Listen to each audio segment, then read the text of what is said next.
बच्चों, हम अपना एसएसटी का lesson Thar the desert of India continue करते हैं। उसके बारे में हमने उसकी अभी तक लोकेशन पढ़ी है, वहाँ पर कैसी सैंड मिलती है और क्या क्या वहाँ की खासियत है, वहाँ पे क्लाइमेट कैसा रहता है, ये सारी चीज़ें अब तक हमने कवर करी।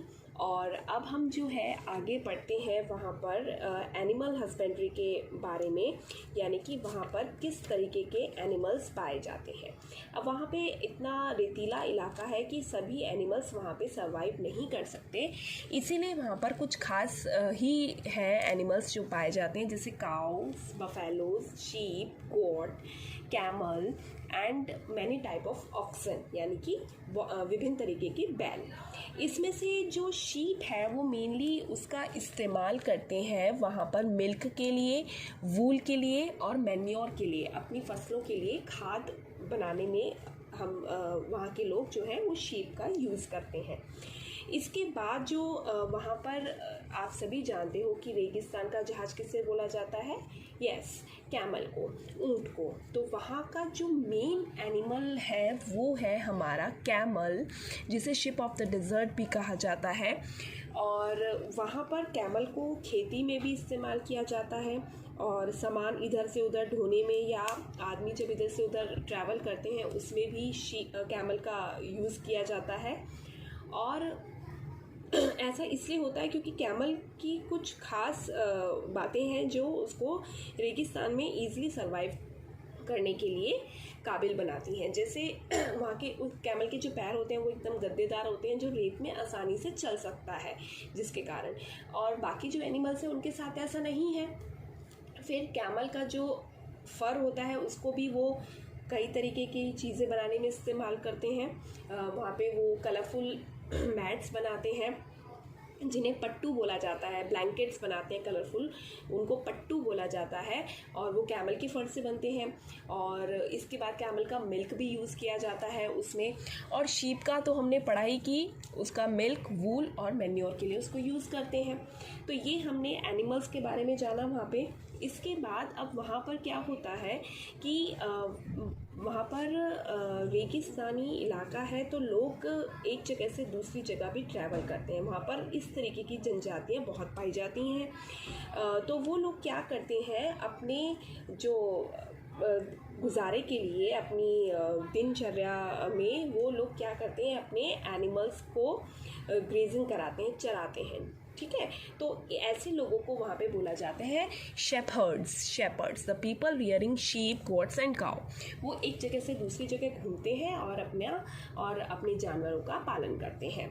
मेनली अक्टूबर के बाद ये जो शेपर्ड्स हैं ये मूव कर जाते हैं राजस्थान से, और वो चले जाते हैं महाराष्ट्र, गुजरात की तरफ, due to changes in weather, तो इसलिए वो मूव कर जाते हैं। और वैसे भी वहाँ पर जो इस तरीके की ट्राइब्स होती हैं जो एक जगह से दूसरी जगह घूमती रहती हैं, उनको वहाँ पर बोला जाता है कबीला।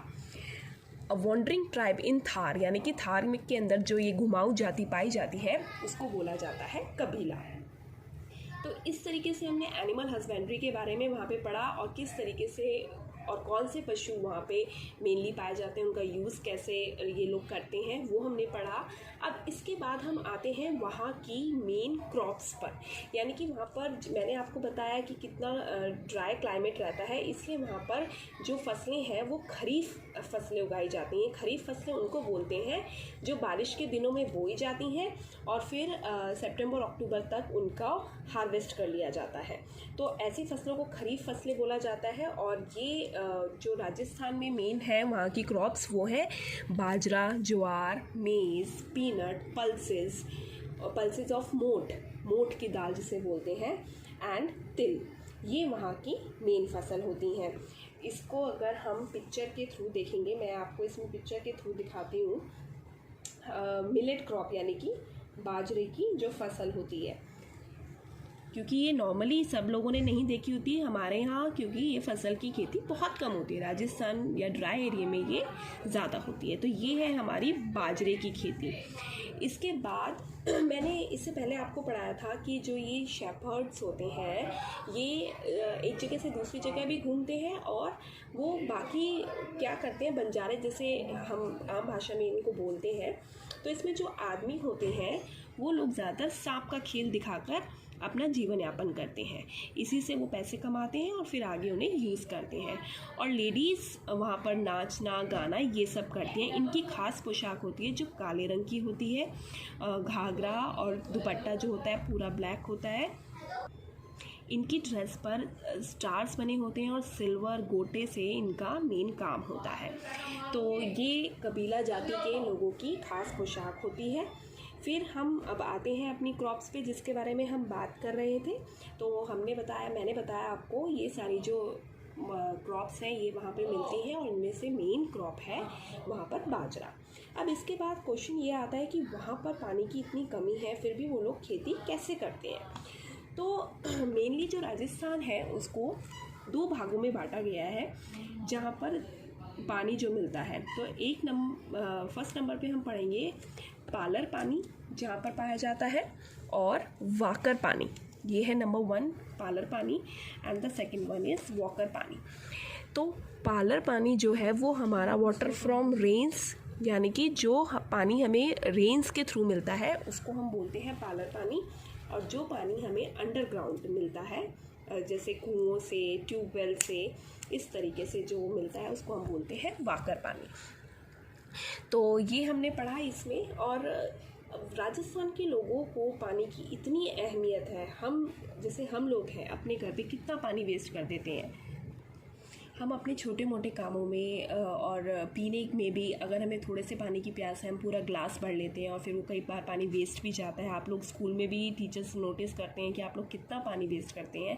लेकिन राजस्थान के लोगों को पानी की अहमियत पता है क्योंकि वहाँ पे पानी बहुत कम मिलता है और फिर औरतों को दूर दूर से जाकर पानी लेकर आना पड़ता है अपने घर में काम करने के लिए या पीने के लिए भी। वो बहुत ही दूर दूर से पानी भर कर लेकर आते हैं। और आज भी वहाँ पर जब कोई नहाता है तो लकड़ी के पट्टे पे बैठ के नहाते हैं वो लोग, और उसके नीचे एक बड़ा सा बर्तन रखते हैं ताकि जो पानी नहाने के बाद उनके से बह के जाता है और वो उस बर्तन में इकट्ठा हो जाए और फिर वो उसको जानवरों को पिलाने में इस्तेमाल करते हैं। मतलब वो पानी का इतना यूज़ करते हैं, उसको इतना रीयूज़ करते हैं कि उसकी एक एक बूंद को वो यूज़ करते हैं ताकि वो बिल्कुल भी वेस्ट ना हो। इसीलिए वहाँ पर जो है लोग आज भी मेहमानों को शरबत देते हैं। पानी को वो स्टोर करके रखते हैं, मतलब वो सोचते हैं कि पानी का हमें कम से कम इस्तेमाल हो और कम से कम वो हमें देना पड़े। उनके लिए पानी कीमती है, बहुत कीमती। तो इसीलिए वहाँ पर जब फसलों की बात हम कर रहे थे, सरकार ने वहाँ के लोगों को देखते हुए, उनकी ज़रूरतों को देखते हुए फिर वहाँ पे पानी का कुछ स्थायी बंदोबस्त करने के लिए प्रयास किए, जिसमें 1980 में उन्होंने वहाँ पर एक कैनाल बनाई जो कि इंडिया की बिगेस्ट कैनाल है, जिसका नाम रखा गया है इंदिरा गांधी कैनाल। और ये ओरिजिनेट होती है यानी कि ये बनी जहाँ से वो है हरिके डैम, और जो है पंजाब में हमारा हरिके डैम से इन्होंने ये कैनाल निकाली है और इसको राजस्थान तक ये लेकर आए हैं ताकि वहाँ के लोगों को पानी की दिक्कत ना हो और वो अपनी फसलों के लिए इसे यूज़ कर सकें।